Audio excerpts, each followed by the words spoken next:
আসসালামু আলাইকুম, সবাইকে স্বাগতম নতুন ভিডিওতে।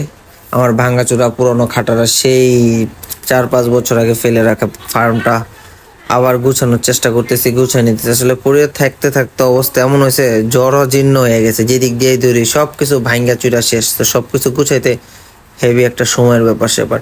তো আমি আবার নতুন করে সবকিছু গুছাই নিতেছি এবং নতুনভাবে এটাতে আমি ফার্স্টে মূলত শুরু করছিলাম ব্রয়লার দিয়ে।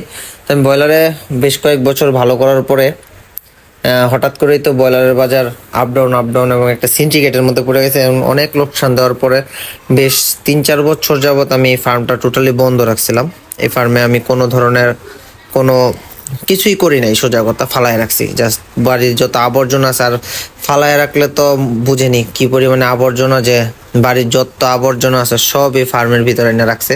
তো এই কারণে হঠাৎ করে এতদিন পরে গুছাইতে গিয়ে এখন আমার ফার্মের কিছু অংশ বিনা ভাড়ায় বর্গা দিতে হইতেছে। কারণ যত আবর্জনা আছে এগুলো চাইলে আর বাইরে ফালানো সম্ভব না, কারণ যেহেতু ভিতরে অবশ্যই ওরা 3-4 বছর যাবত এখানে দখল করে আছে, তার কারণে চাইলেও দখলদার ছুটাইতে পারতেছেন। যে কিছু অংশ আমার অবশ্যই ছেড়ে দিতে হইতেছে। ছেড়ে দেওয়ার জন্যই আমি এই পাশ দিয়ে টিন দিয়ে একটা বেড়া দিয়া আলাদা করে দিতেছি, যেহেতু আমি কোয়েল নিয়ে কাজ করব ভাবতেছি এবার এই ফার্মে। এমনিতে আমার মোটামুটি কোয়েল নিয়েই মূলত কাজ করতেছি, আপনারা যারা ভিডিওগুলো কন্টিনিউ দেখেন জানেন। তো যার কারণে এটা তো আমি কোয়েল নিব। আর এখন যে ফার্মগুলোতে আছি মূলত ভাড়ায়, ওই ফার্মগুলোতে ইঁদুরের অনেক উৎপাত, ইঁদুরের সমস্যার কারণে জর্জরিত হয়ে আমি ওই ফার্মের কিছু কাজ করব, যার কারণে বাচ্চাগুলো আমি এখন ট্রান্সফার করে এদিকে নিয়ে আসবো। যার এই কারণে আমি খুব তাড়াহুড়ার মাঝে আমার ঘরটা রেডি করতেছি, কারণ হইতেছে আমার হাতে সময় কম। 2 থেকে 3 দিনের ভিতরে আমার ঘরটা রেডি করতে হবে। আর এতদিন যেহেতু ঘরটা পড়েছিল, অনেক দিক দিয়ে সমস্যা হয়েছে। মাঝখানে চালের সমস্যা ছিল, এগুলো ঠিক করছি। এখন বেড়া দিতেছি, এদিক দিয়ে একটা জায়গা করতেছি যেন হচ্ছে আপনার এই পাখি জিনিসটা খুবই ছোট, এই একটু ফাঁকা পাইলেই বের হয়ে যায়। আর বিশেষ করে হচ্ছে ইঁদুরের সমস্যা করে। ইঁদুরে দেখা গেছে পাখিতে যদি পায় তাহলে হয়তো আপনার খাই ফেলবেন। যেহেতু আমি ডিমের পাখি করবো চিন্তা ভাবনা করছি, তার কারণে আমি যত ধরনের ফাঁক ফোকর আছে সব বন্ধ করে নিতেছি, যেন আমার কোনোভাবে ডিম চুরি না হয়। কারণ একটা ডিম বর্তমান বাজারে প্রায় 3 টাকা।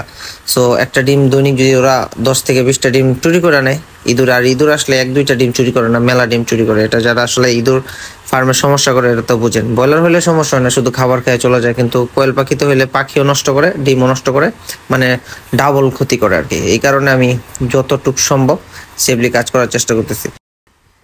এটাই ছিল আমার সর্বপ্রথম খামার। যখন আমি ভিডিও শুরু করি এই খামার থেকে শুরু করছিলাম। তো লাস্ট অনেকদিন গ্যাপ দেওয়া ছিল এই খামারটাতে। তো এখন আবার কন্টিনিউ এখান থেকে ভিডিও পাবেন ইনশাল্লাহ। আর কন্টিনিউ ভিডিও পেতে আপনার চ্যানেলটা অবশ্যই সাবস্ক্রাইব করে রাখবেন, এবং কোয়েল সম্পর্কিত এবং কোয়েলের ডিমের বাজার সম্পর্কে প্রত্যেক দিন নতুন নতুন আপডেট পাওয়ার জন্য আমার চ্যানেলটা সাবস্ক্রাইব করে রাখবেন, যারা এখনো সাবস্ক্রাইব করেন। আর যারা সাবস্ক্রাইব করেন তাদের অসংখ্য ধন্যবাদ সাবস্ক্রাইব করে পাশে থাকার জন্য। আমার কাজ মোটামুটি প্রায় শেষে দেওয়া হচ্ছে।